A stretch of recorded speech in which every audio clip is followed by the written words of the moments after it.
Shalom, selamat pagi dan salam sejahtera bagi kita dimanapun Anda berada. Tidak lupa kami menyampaikan selamat ulang tahun bagi Anda yang merayakan ulang tahun kelahiran dan ulang tahun pernikahan di tengah-tengah keluarga Anda. Kiranya Tuhan memberkati hidupmu dan rumah tanggamu. Kami juga selalu berdoa kepada Bapa di surga bagi Bapak Ibu yang saat ini masih terbaring lemah di rumah sakit maupun di rumah Anda. Kiranya Tuhan menjawab doa kita. Bapak Ibu sekalian diberikan kesembuhan untuk dapat kembali beraktivitas sebagaimana biasanya. Sebelum kita memulai segala sesuatu aktivitas dalam satu hari ini, mari kita terlebih dahulu mendengarkan firman Tuhan untuk hari ini. Firman Tuhan untuk hari ini diambil dari kitab Mazmur pasal 34 ayat 4. Demikian firman-Nya dikatakan. Muliakanlah Tuhan bersama aku, marilah kita bersama-sama memasyurkan namanya. Demikian firman Tuhan. Saudara-saudari yang terkasih, dalam kehidupan ini ada kalanya kita tiba-tiba merasa takut, khawatir, ataupun ada sesuatu ancaman yang datang dalam kehidupan ini, yang terkadang datang tidak kita duga, tidak kita pernah pikirkan, seperti yang dialami oleh Raja Daud. Saudara, firman Tuhan hari ini mau mengingatkan dan memperlihatkan kepada kita bagaimana kehidupan bagi yang mau menyerahkan hidupnya dalam perlindungan Tuhan. Sekalipun banyak orang yang menyanyi, bernyanyi, dan menari-nari tentang dirinya, Saul mengalahkan beribu-ribu musuh, tetapi Daud berlaksa-laksa. Daud menyadari bahwa pujian itu akan menjadi malapetaka atau bencana bagi dirinya. Dan itu yang membuatnya menjadi takut, khawatir. Namun apakah ketakutannya karena pujian yang berlebihan itu, ataupun ketakutannya karena dapat membuat keberadaannya jadi dapat diketahui oleh Saul?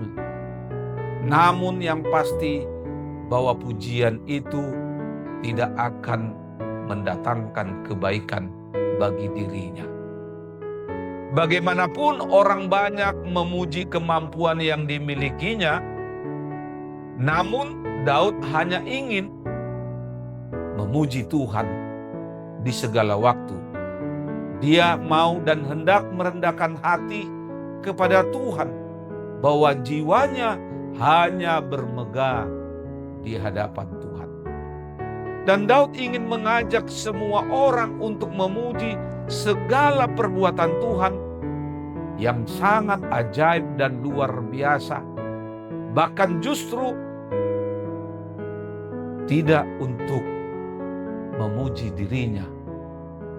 Saudara-saudari, bersyukur dalam arti bahwa kita tahu bahwa sumber kekuatan dan kemampuan kita hanyalah dari Tuhan. Karena itu, bila kita hidup setia mendengarkan dan melakukan perintahnya dengan baik dan benar, maka keadaan kita selalu menjadi aman dan baik, serta tidak akan berkekurangan seperti yang dikatakan di dalam Ulangan 4 ayat 40. Jika kita berpegang pada ketetapan dan perintah Tuhan, keadaan kita bisa baik dan supaya lanjut umur kita di tanah yang diberikan Tuhan. Saudara yang terkasih, seperti pengalaman Raja Daud, setiap orang Kristen dapat mengalami kebaikan dan pertolongan Tuhan dalam hidupnya. Kita yang telah menerima dan mengalami kebaikan Tuhan terpanggil untuk membagikannya kepada orang lain dan mengarahkan serta mengajak mereka ikut merasakan dan menyaksikan bahwa Tuhan juga mengasihi mereka. Nama Tuhan harus dimasyurkan dan dimuliakan, sebab nama itu sangat mulia dan penuh kuasa. Dan barang siapa yang menyerukan nama Tuhan Yesus Kristus, dia akan diselamatkan. Itu adalah kesaksian di dalam kehidupan rasul seperti Petrus dan Yohanes yang mengalami pertolongan, yang mengalami kemenangan, dan mereka diselamatkan oleh nama Yesus. Dan nama Yesus Kristus ada kehidupan dan kebangkitan orang mati. Sebab di bawah kolong langit tidak ada nama lain yang diberikan manusia yang olehnya kita dapat diselamatkan.